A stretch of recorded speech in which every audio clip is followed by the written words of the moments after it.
John convenait et plaisait à tous ses chefs, qui le laissaient s'éclater devant la station de télécommande de cet avion téléguidé. Au bout de ses doigts habiles, accompagné par un esprit vif, son drone, à 12 000 kilomètres de son poste de travail, avait déjà bien tué. Lorsqu'il apercevait d'un coup des formes humaines tant désirées, rien n'obtenait grâce devant lui. C'était une débandade indescriptible.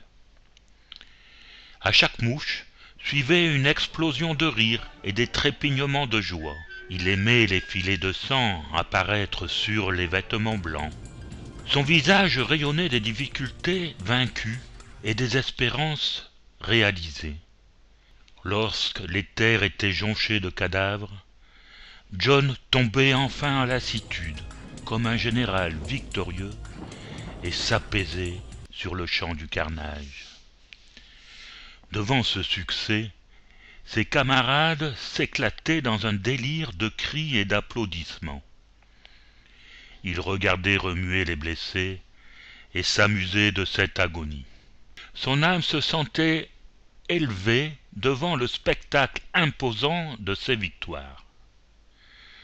Pourtant, il était dans l'attente éternelle et désespérée d'une décoration que tout employé idéal et efficace mérite. Il était triste et se sentait frustré. Il besognait assurément, mais ne savait point le faire valoir. Sa plus grande fierté consistait à saluer ses supérieurs d'une façon complaisante et adulatrice. Ses efforts restaient sans résultat. Comme engagé volontaire d'abord, comme Américain ensuite, comme patriote enfin, il se ralliait par devoir et obéissance au gouvernement en place et épousait ses idées fanatiques. C'était un bon soldat. Toutes les raisons étaient réunies pour que sa poitrine soit couverte d'hommages.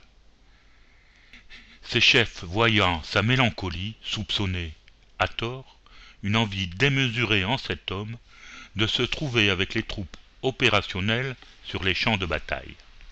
La grande armée américaine, ne reculant devant aucun sacrifice pour satisfaire les instincts les plus bas de leurs braves les plus serviles, décida d'équiper la salle de pilotage de gadgets sonores et odorants. C'est ainsi que notre ami John pouvait entendre le drone décoller, lâcher ses missiles, les gémissements des agonisants, le bruit des os fracassés, les corps qui tombent, les cris pour les blessés, les essoufflements de peur des fuyards. Les odeurs n'avaient rien à envier au bruit. Nous pouvions humer de subtils parfums de chair brûlée, inhaler des arômes étranges de sang frais, flairer des effluves de tripes éclatées et le fumet chaud des cervelles exposées.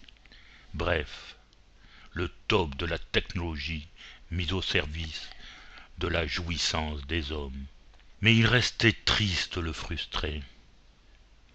Interrogé par son supérieur, il parla.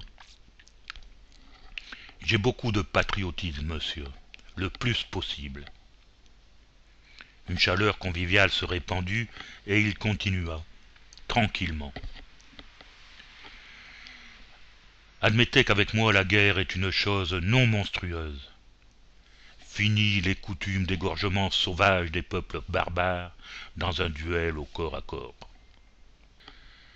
Le budget militaire nous permet de sauver des millions de vies, et grâce à moi, on supprime des combats odieux, en préservant le seul bien indispensable sur Terre, la vie de l'être américain.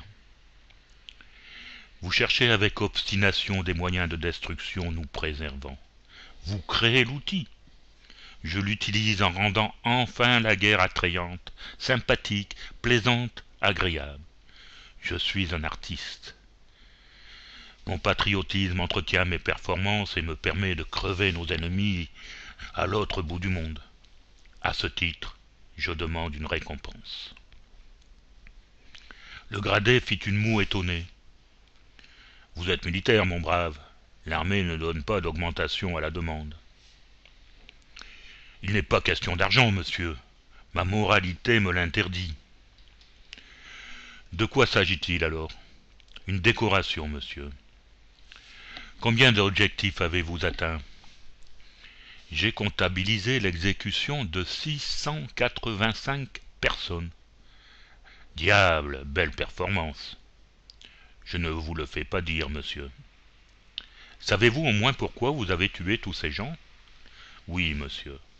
Notre secrétaire d'État à la Défense nous l'a largement expliqué. C'est par prévention, monsieur.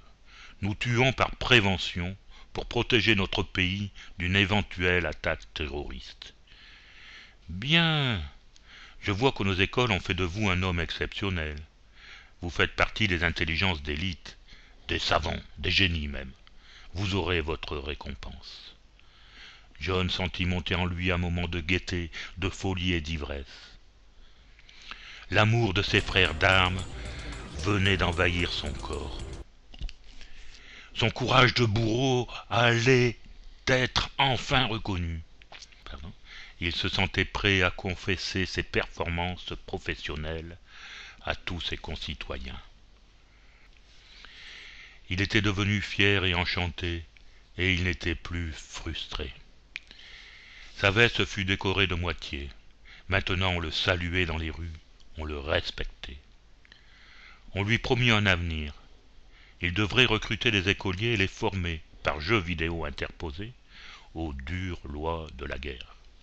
Il était heureux et bouffi d'orgueil, l'ancien frustré. Le kamikaze donne son sang pour libérer son pays. L'Américain sa technologie pour attaquer le pays du kamikaze. C'est aussi cela, refuser le combat.